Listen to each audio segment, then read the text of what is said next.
I can't remember a time in my life when I didn't play video games.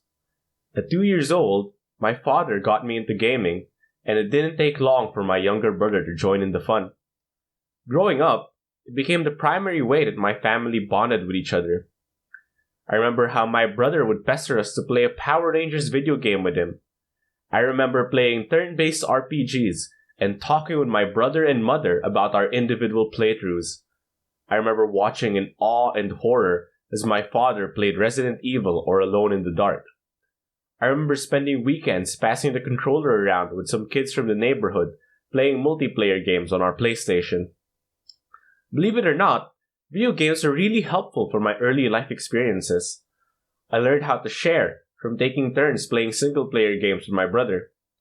I learned a lot of English words and their proper-ish pronunciation from all of the games I played. It was even the tool that my socially awkward young self used to make most of my friends in school. In fact, to this very day, video games help me connect with friends and family. Whether it be talking about single-player games, playing with each other online, or cheering for our favorite esports teams as they dominate or get crushed. Of course, video games being so much fun comes with its own downsides. Because of video games, I never learned how to ride a bike. Why bother with potentially falling when I can never get hurt playing Crash Bash? For that matter, why even bother going outside when the world of Ratchet and Clank is a lot more interesting? Later on, I would understand how friendly dining is better than hyper-striking, but video games hindered my understanding. Grinding to hit Diamond 1 in League probably wasn't the best use of my time. However, that wasted time definitely isn't anything to cry about. As I went through my late teens, video games started to take a more destructive form, however.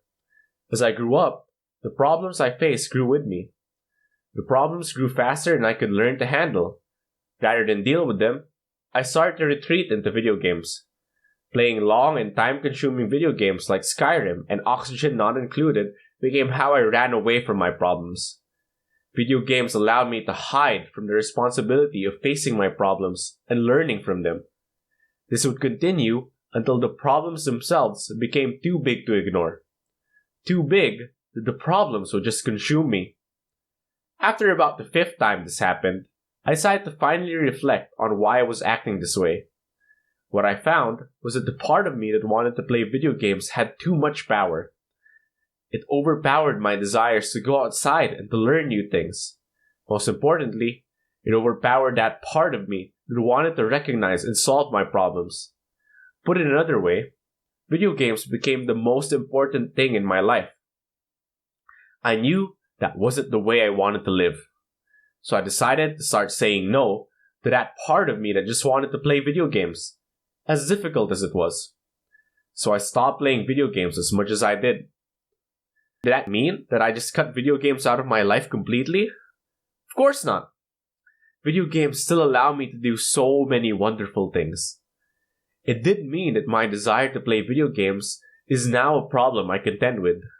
And problems aren't necessarily bad things. A life without problems would be boring, just like how a video game is nothing without challenges to overcome. While some of these challenges, I decided weren't for me. Others I decided were worth keeping around. I still struggle every day to define the ideal relationship I should have with video games, just like how I struggle to understand what my life should mean. Video games are in fact a problem, but they're a problem that I'm glad I have.